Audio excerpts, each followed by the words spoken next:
Hey everybody, this is Scoots. This is a new kind of experimental version of Sleep With Me we've never done before. So welcome. These are just bedtime stories from our podcast, Sleep With Me. And to make them feel fresh, these ones are from a couple years ago. So if you're a regular listener, you might get a refresh. And if you're new, these are just bedtime stories from a show called Sleep With Me. They're strange, they're meandering, they're a little bit different. And all this is made possible by listeners like you, regular listeners like you.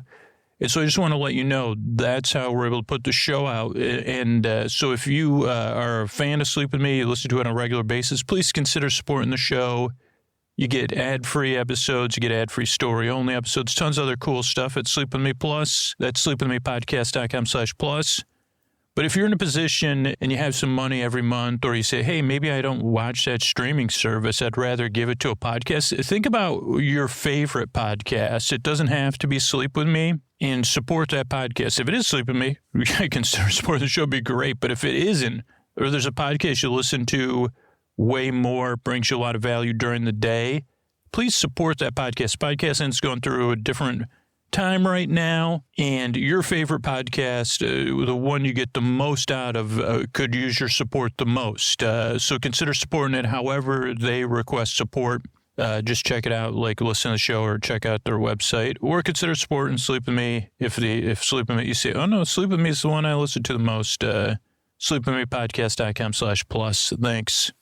Friends beyond the binary, ladies and gentlemen, boys and girls, it's time for the podcaster who wonders, like, if you want somebody to lull you, if you need somebody to go off topic and like a word that rhymes with needs his way through the dough of a story. You know, because when it's late at night and you don't feel right, it's just you and your dreams. I'm the podcaster who's here to lull you, just somebody to lull you. That's me. That's my job, to go off topic, to get mixed up, to use pop culture. Like, actually, it's irrelevant when I'm recording this pop. But anyway, it's time for sleep. If you're confused, you're in the right place. It's time for Sleep With Me, the podcast. It puts you to sleep. Hey, everybody, this is Scoots. This is a quick message here. If you get a lot out of Sleep With Me, if you're a regular listener, you like these new things we're trying out, like the story-only version of the show. If you're new, don't worry about any of this. But if you're a regular listener of Sleep With Me, or you're a regular listener of any podcast, if you have a favorite podcast, and it's not Sleep With Me, that's totally cool. If you have podcasts you listen to way more, or you get way more value out of, I totally understand that. Consider supporting that podcast. Podcasting as an industry is kind of going through a weird phase right now. Direct support from listeners is going to be, it seems like it's going to be the future of most shows. And so consider supporting the podcast you really love. And you could do that. You could find out, you could listen to the show and see how they ask to be supported. Or reach out to them and say, hey, how can I support you? Or if you can't afford, a few dollars a month, you say, hey, how else can I support you? But if Sleep With Me is the one, Sleep With Me Plus is the best way to support Sleep With Me. Sign up for Sleep With Me Plus. Not only you get an unbelievably sweet, different ways to listen to the show, but it's a huge help for us to be able to do stuff like this. But yeah, think about what your favorite podcast is, and then go ahead and go to their website, or if you already know how they like to be supported, support that show. Thanks and good night.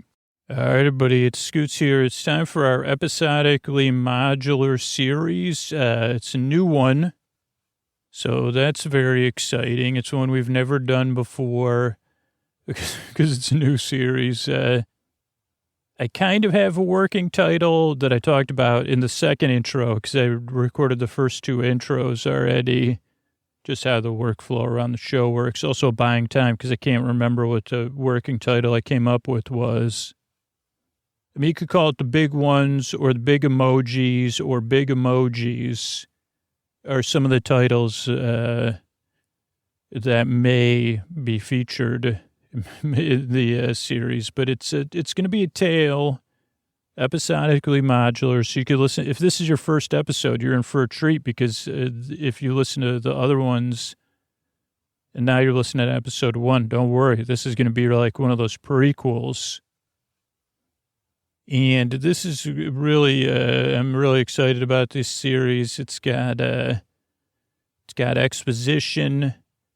It's got speeches. It has tangents. It has explanations. It has characters waiting for one another. It has solutions to worldwide events that involve dance steps and watching TV and eating cereal.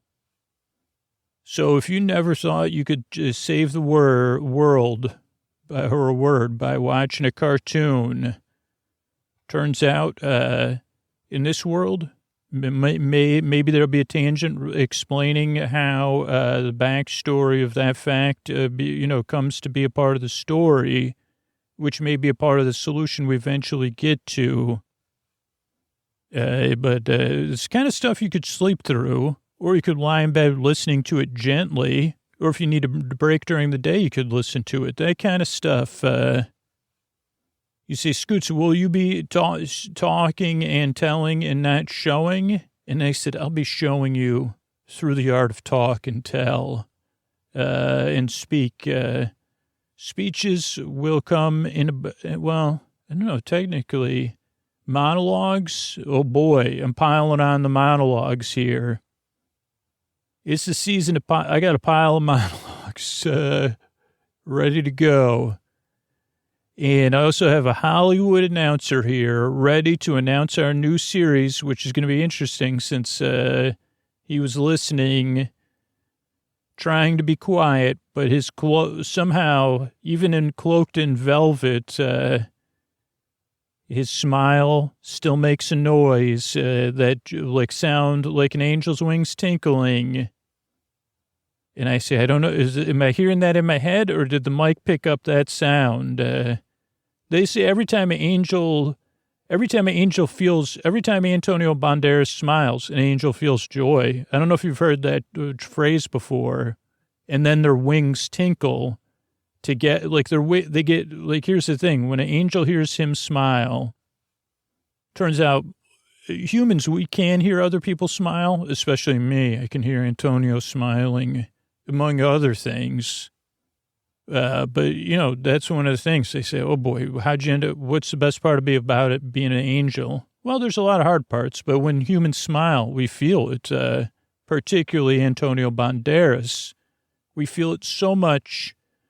We have an involuntary body response of, toe curling joy, where our wings, because they are contract and the two tips touch each other, which makes that famous tinkling sound you may have heard, during different transcendent experiences or in the movies. So without further ado, the man who probably puts a little dew on the backs of angels even, because I would think that would come with that experience, is Mr. Antonio Banderas. Thank you, Scooter. Friends beyond the binary, ladies and gentlemen, boys and girls, it's time for a new tale. A tale of giants walking the earth. Giant, big ones, big emojis. Yeah. Thanks. That was great, Antonio. Really well done on making that work. That was Mr. Antonio Banderas, and this is Big Emojis.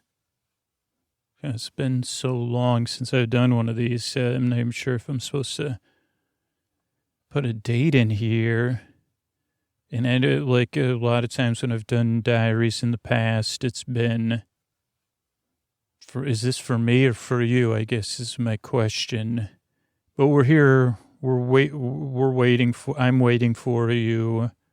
The world's been waiting for you. And I guess the world. Everyone was waiting for your arrival, but I'm waiting for your actual arrival. Post-arrival arrival. First, I guess I don't know if it's irony. There was a lot of discussion once we knew the exact time you would return. whether to share that with the world or not. But then, people could see it in the sky, just like a comet, which I don't know. There's so many layers to this, but people saw you in the sky, and the world started to celebrate your return. And I'm here waiting. You've already landed, and you've been escorted to our, secret location here. And that was the instructions you sent ahead, and we debated about. And, this whole facility is still confusing to me as I wait here. And I said, there's a lot of discussion, not just my discussion. Whose insistence was this, yours or Planet Zipper's instructions? But the clock is ticking. I mean, the clock is ticking for me because I have a lot to do, and I'm waiting here to meet with you so that we can move forward, and I have to fill everyone in on everything. But the bigger clock is ticking too for the big ones. But I guess I'm writing this to you because I hope you're reading this in the future and you're looking at it with some sort of smile that you've returned here to Earth with some secret knowledge or some secret thing, and you changed the world. You kind of saved the world. So you're looking at this and you're reading this with that knowledge that you did that. You had volunteered so long ago. And now you've come back, and I have to hope that as I'm writing this, it's helping me, and maybe it's helping you later, because I want that.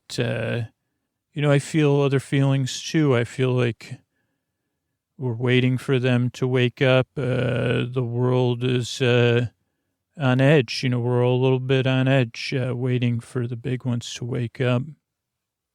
And there's doubt. Why did we lose contact with Planet Zipper after you departed? Do you have anything? Would you come? There was but we know you're back. I know you're resting, getting washed up, and coming to meet me any minute. So I guess this is helping me. The plan is for you to come here to fill me in. I mean, I gotta say, like, how long have you been asleep for on this journey? And that's one thing that was confusing to us, is that Planet Zipper has all this extra technology. They're more advanced civilization, but they sent you back in the same ship you came in. That takes so much time to cross space, and that you had to rest. Why do things have to be cut so close? Couldn't they have sent you on? Don't they have a ship they could have sent you on? They said they didn't. Or a way to get you across space faster. But that's healthy doubt, We do need healthy doubt, but I also need a healthy hope.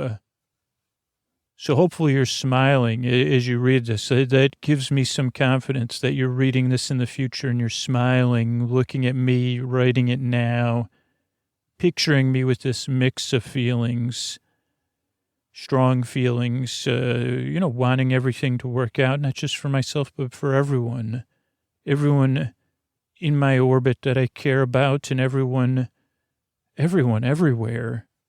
So the plan is you're going to brief me. And then you probably don't even know that now we have the CN. It's not the UN anymore. Cooperative nations. It's a bit of a, that my unofficial title is President of the World, which people felt like was a joke. But it's also not a joke, but it is a joke. Technically, I'm the lead counselor of the cooperative nations, but they say, that's President of the World. But everybody's going to be waiting here, not just the CN, but all the indies, all of the groups, and including all those with the big ones, the people who strongly believe in them. And we don't have much time, but I hope you have something that we can all, I know that's not realistic, that most of us can get behind. In that the world, not just the cooperative nations, but the indies and some of those, I know we can't get everyone behind and working together. But we need a common cause, but a common cause that actually works. But that doesn't cost us so much like the past ones have. But, I don't know. I'm also thinking about the clock because the awakening is coming, and it just happens to be a spring awakening. I don't know if that's, does Planet Zipper have their own sense of history that the awakening is going to come in the spring?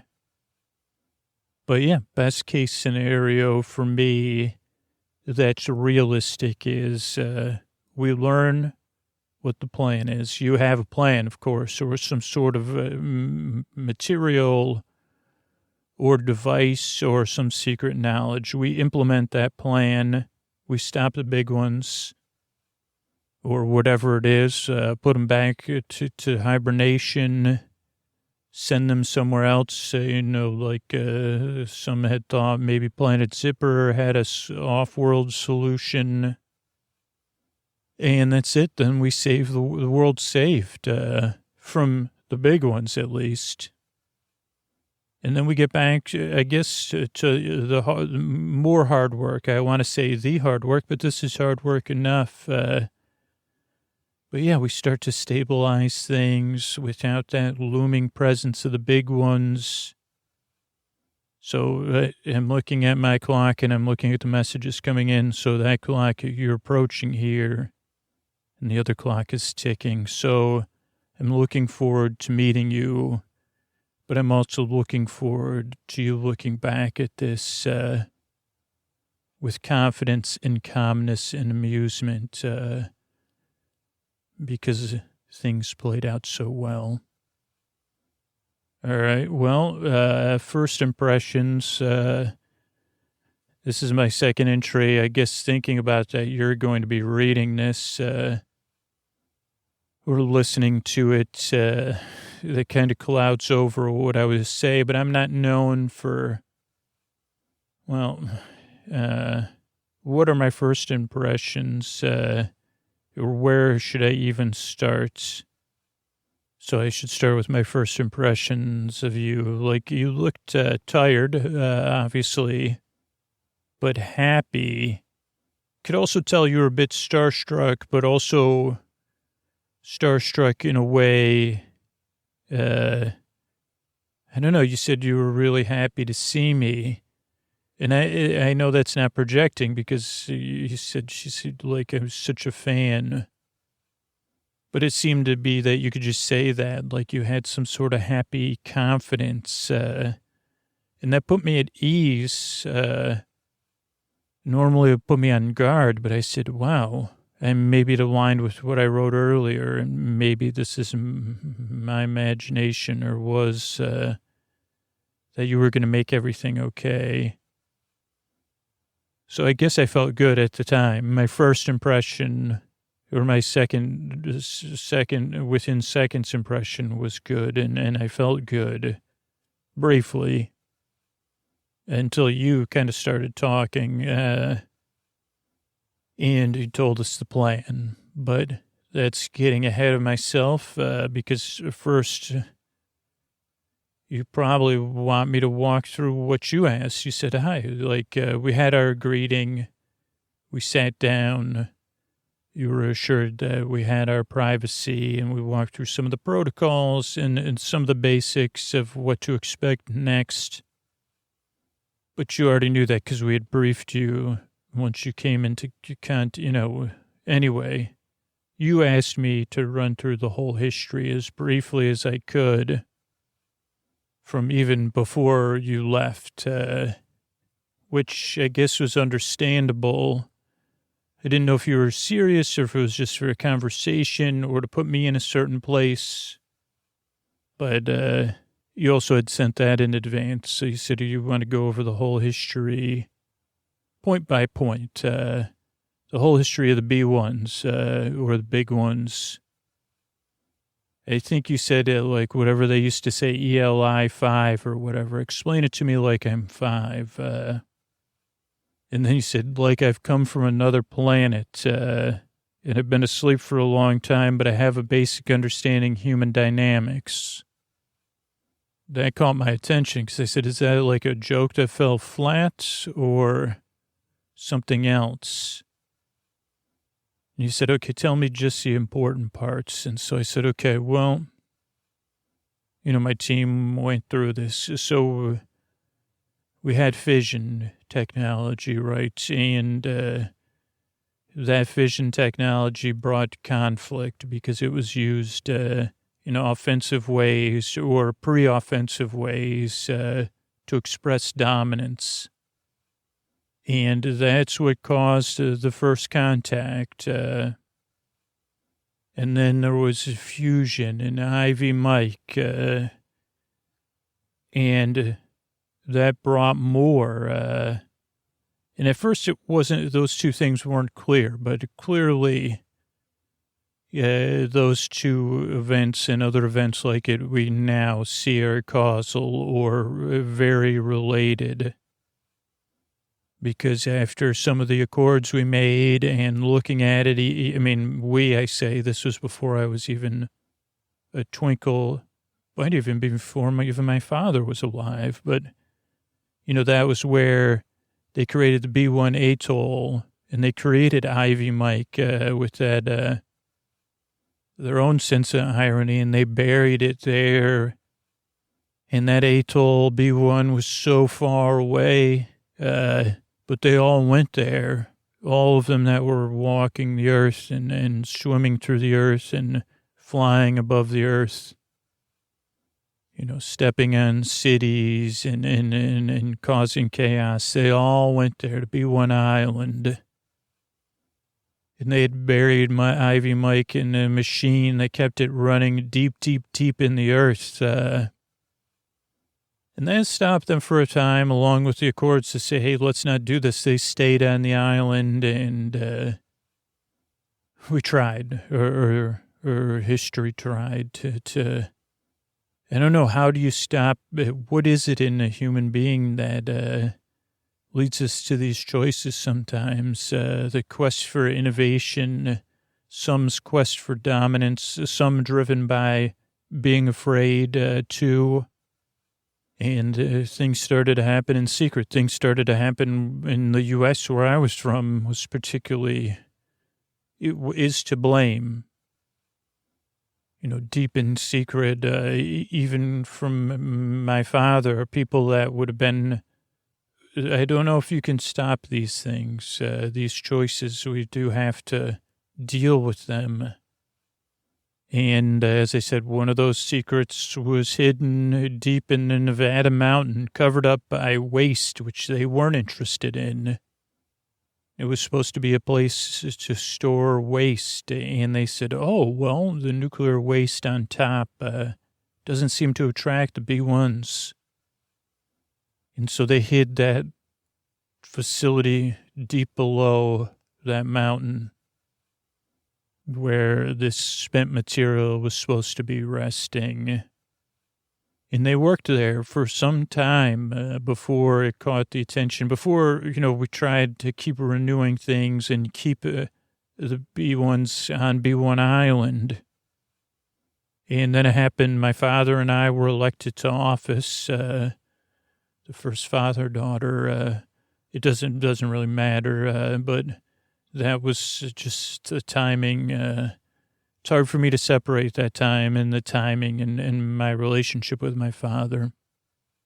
But he did not know about any of that until one of the big ones came and approached, and everyone was trying to figure out what to do, what was the cause of it. A lot of the world instantly jumped to the correct conclusion that something was happening that was attracting the one of the B1s. And, our whole family was in California and lived there. And quickly, as my father found out the depth of what was happening in those labs, what was being worked on, that there was some sort of fail-safe, and that though my father was not behind this research or the planning, he was the one tasked with making the call, and what we thought was an expensive call to what would result in Nevada and California going away. And it had to be an instant choice. And my father knew that my mother and my other siblings were there in California, but that if that action had to be taken. And no one was happy about it. No one in the world was happy with the U.S. because of the choices that had been made. People in the U.S., we thought that it had solved things and that the B1s was gone, but it wasn't the case. But then we got, not that long after that, a message from Planet Zipper and a shipment from Planet Zipper. A craft landed, an automated craft. And this is where I'm really struggling because this doesn't add up for me.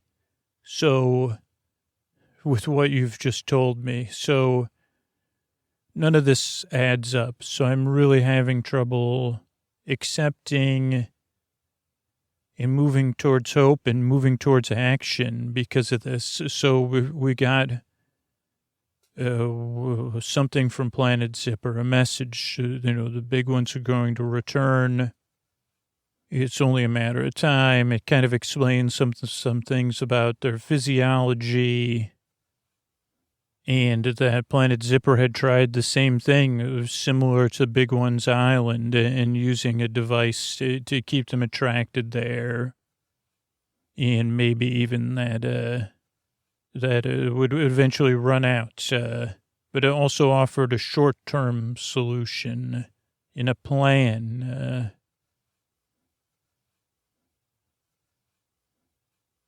So while my father's plan kind of worked, it didn't work for long. We thought the B1 of B1s was gone, but it wasn't long after that they all started to depart B1 Island, Big One's Island, and head off to the world. And that's when this message and this item arrived from Planet Zipper and landed on the Earth, along with a warning, hey, we're sending something. I mean, I'm simplifying things, I guess, as you told me. And then we opened it and we looked at it, and it had fallen on U.S. soil, so we felt like we had the rights to it. But my father, well, I guess I have to take a little moment here to think about things and how I can write more about this when I do have such a personal stake in it. So I'm going to take a minute to breathe here. So think about my father, who is a hero, who was a hero before this, who was a part of my life and someone I really loved and cared about too. Okay, I needed to take a break there. And I guess this is a recording, so you're listening to my audio diary just moments later, and it's not really that long after. Not sure where I left off. I think I was talking about my father and Planet Zipper and the big ones. Well, I know I was talking about those things. And the technology from Planet Zipper and my father's heroism. I mean, first, my father had to make the hard choices. And we thought we dealt with the grandiller. When California and Nevada went into the sea. But that wasn't the case, and worldwide, the other big ones started to move on other secret locations, but also it seemed that it was no longer fusion or fission that were attracting them, but other activities that could be classified as non-threatening, non-offensive power sources. So it was not a good situation. And my father used what they were working on at a secret facility of ours with what I'm thinking. And now I just don't know anymore. I was under the impression that all of this was from Planet Zipper, and that this serum technology that my father used was from Planet Zipper. And he insisted on being the one to do it. I mean, my father's a very capable person, and he felt responsibility. We had private conversations that I'm not willing to share with you, but we talked about this, and he said he was ready for me to lead, and he wouldn't be able to fulfill his duties as president. And not only did he need to do this, and not only did he want to do it, but he thought only he could, that he had clarity of mission. Now, he also told me that while where the technology and what my father used was not clear to me, it's still not totally clear to me. And I don't know how deep I can keep looking, but this was when we knew that Planet Zipper had reached out to us and made this offer. I guess my timelines are not clear, but you told me to give you this as clearly and as quickly as you could, or I could. And I guess I'm getting sidetracked. Yeah, I'm sidetracked. What can I say? But so I'm having trouble separating everything. And I guess you'd say that's understandable. You probably look at me with a knowing smile and nod, and you use it to make the same points you were making about the actual solutions, which I still am not sure I can grasp or understand. But sticking with the historical points as I can recall them right now, and, maybe history's proving me wrong, but again, I hope you're listening to this in a way that says, well, all was well, just like the famous, one of my favorite movies about, odder things. Emma used to say, all will be well. So there's a few different things. Father stepped down as president. At the time, it was in secret because people did not need to know what he was doing. Father underwent a change and became a big one. And that is one piece of history that's myth now. President Will Smith versus Grandilla. But it really didn't happen that way. I may have already talked about this to you. I may not be remembering things clearly. But so Father, seemingly in the myth of the story, went to do one-on-one with the Grandiller. Be one of B1s. But it was really just a show. It was really just to get Grandiller's attention and to really get on Grandiller's radar, or whatever, internal, but also to get the other big ones aware, to see if Father could get them all back to the atoll, the big one's atoll, or Big One's Island. It's an atoll, though, but it's really just a circular island is all an atoll is. Or isn't an atoll just something pointing up from the bottom of the sea?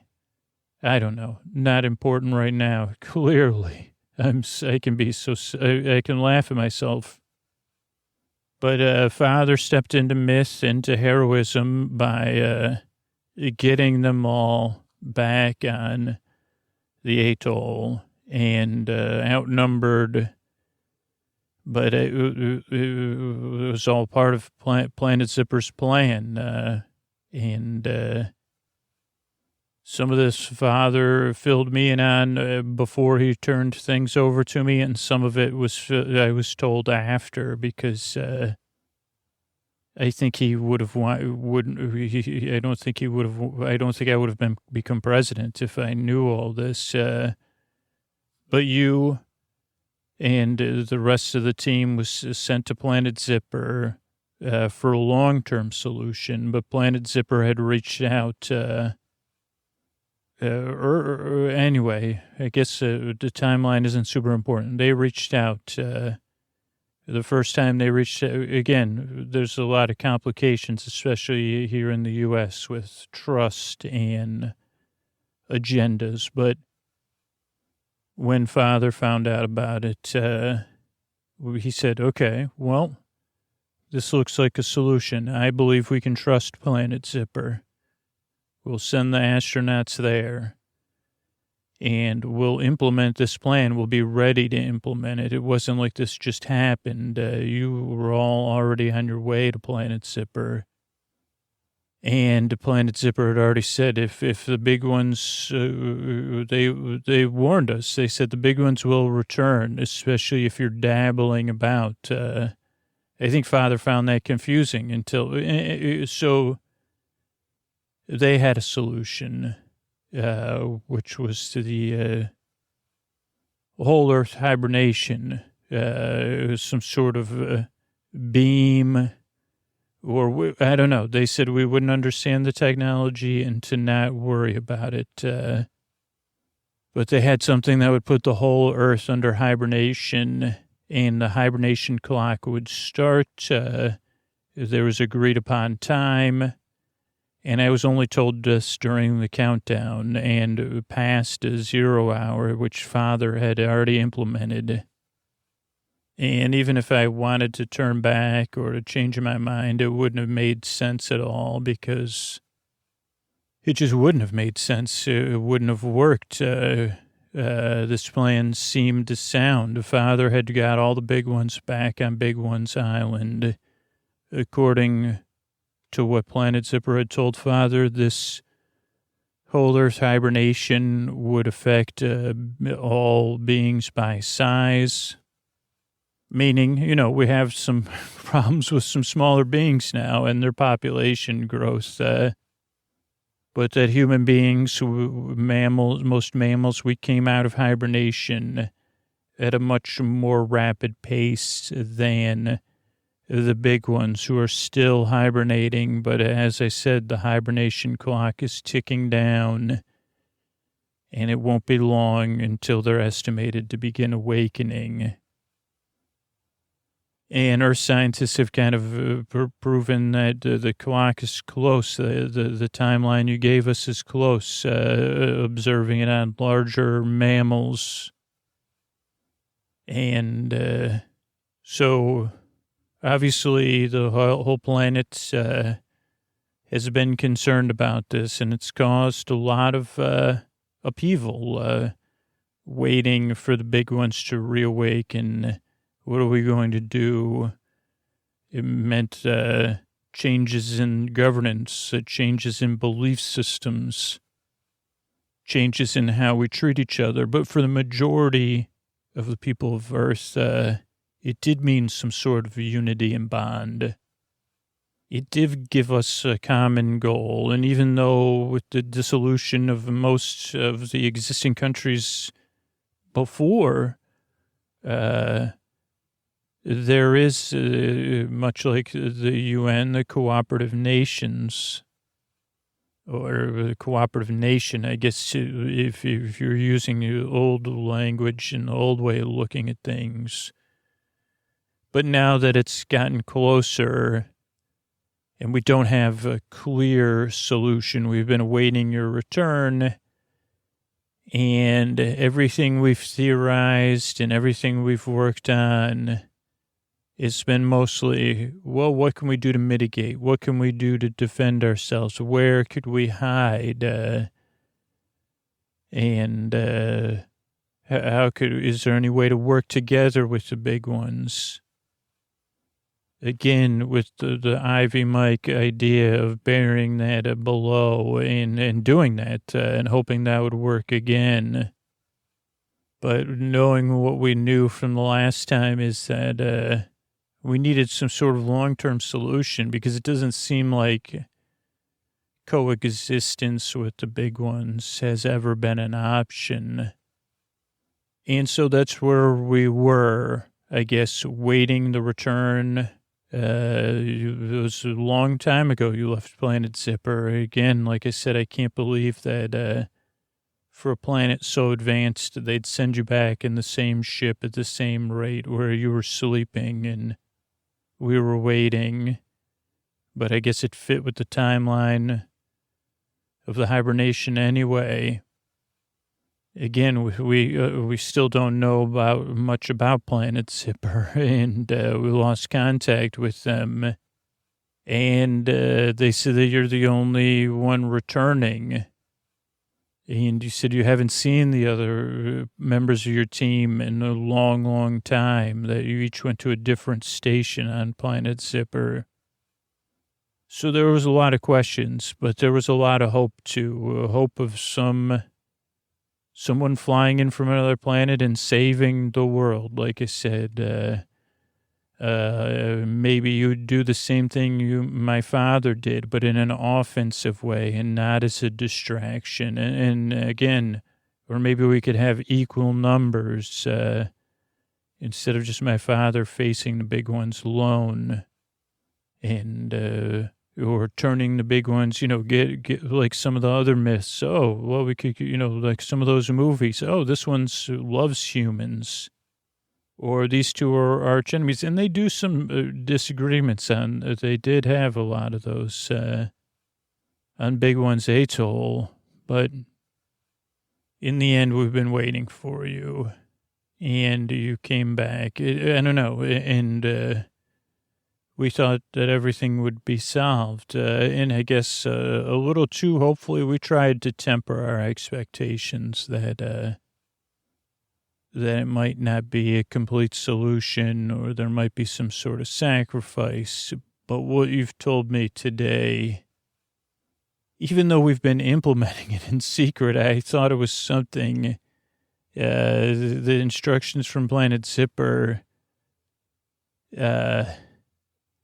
we followed them. But again, there was other plans working, not just this one from Planet Zipper. And we thought it was more, it didn't make a lot of sense. We thought it was a distraction, maybe to get us working.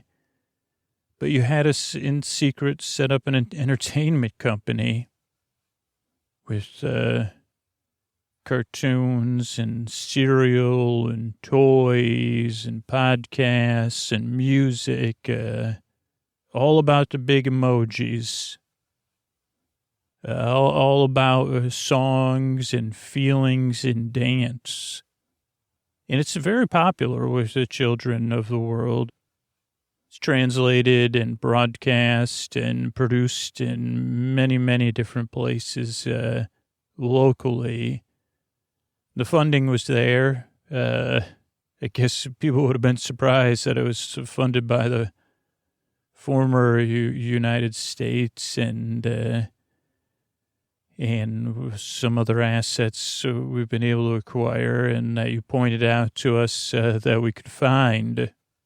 But I guess we always thought of it as a distraction, something to give us, to keep our children busy, right? To keep our children balanced. Again, these things are about positive emotions and feelings and expressing yourself through dance and song. Traditionally very popular topics anyway, and what you had offered with these emojis, it wasn't really that different.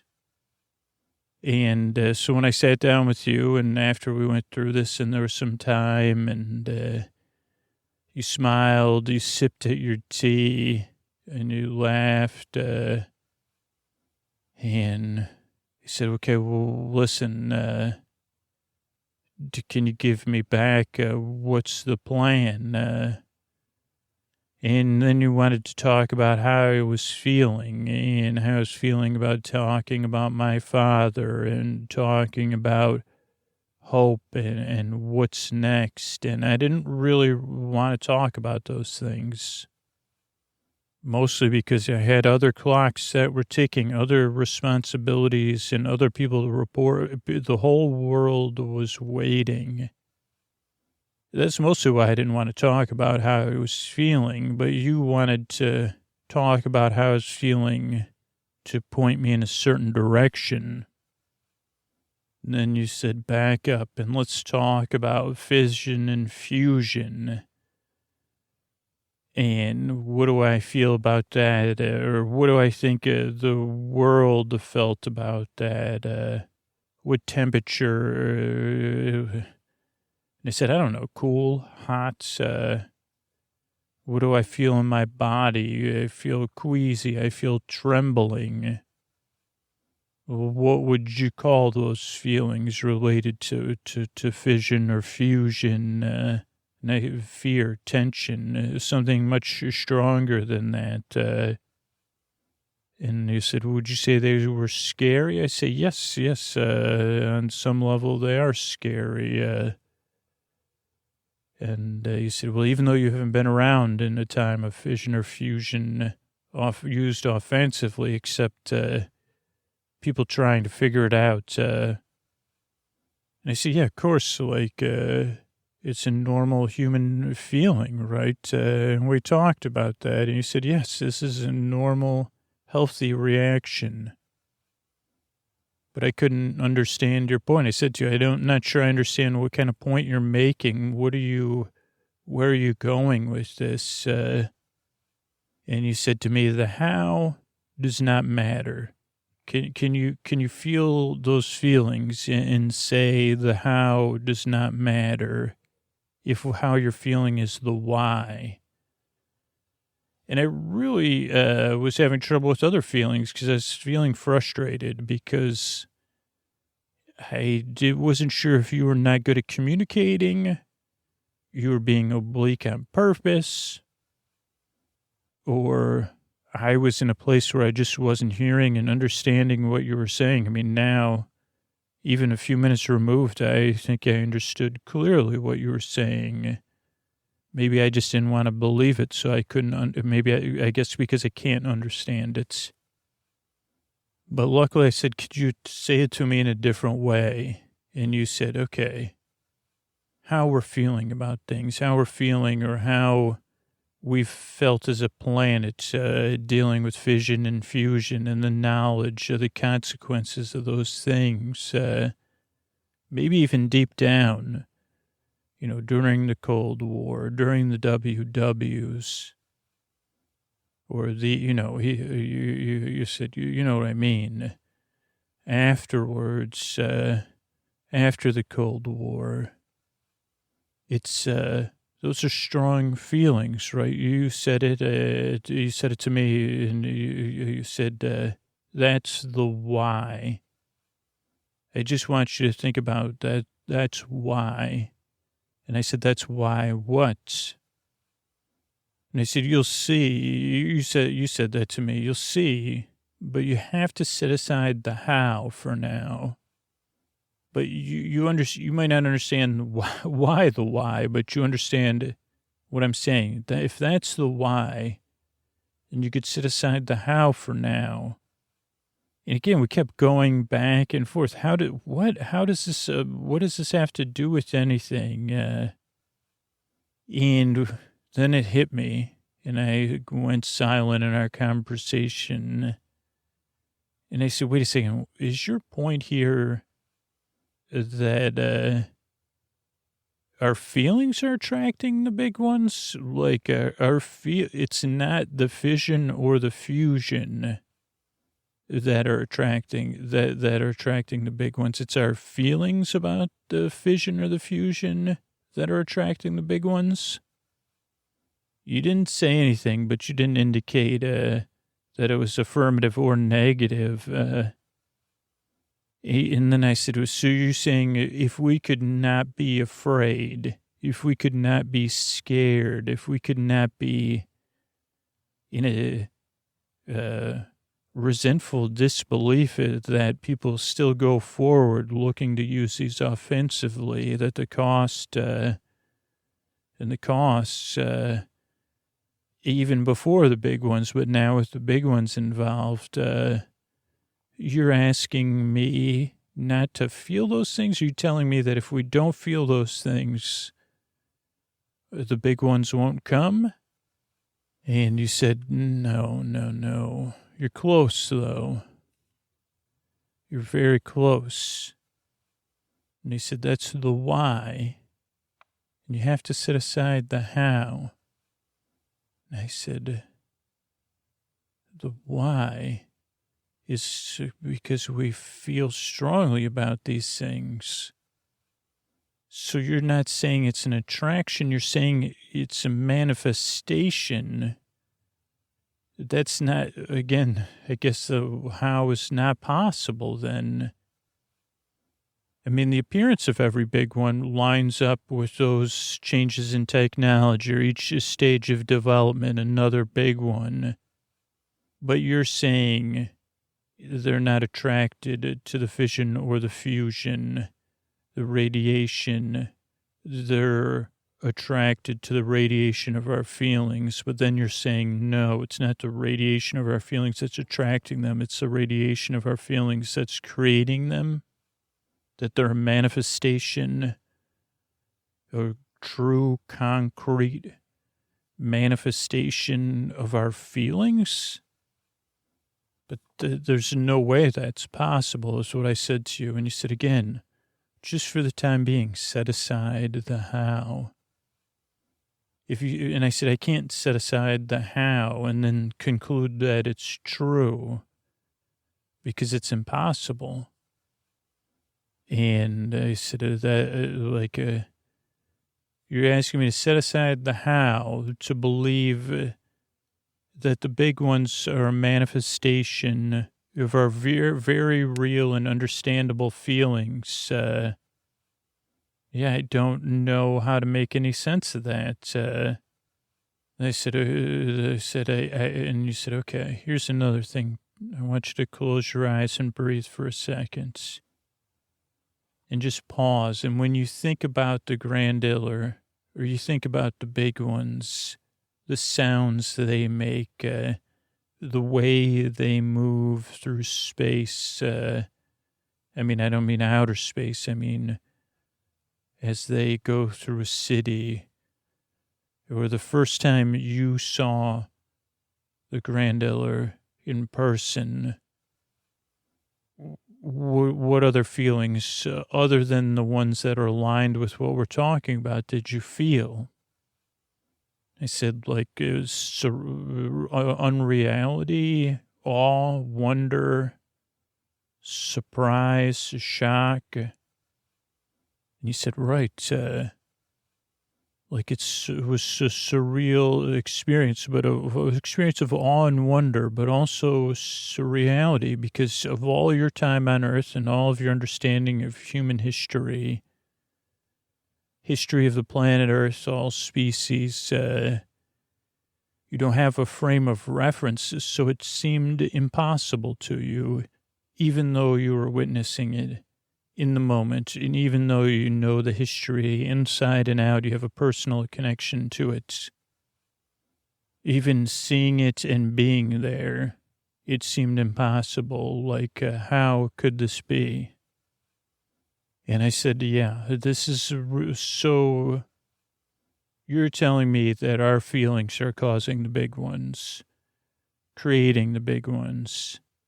Even though we haven't had a new big one in maybe 22, I'd have to check the facts.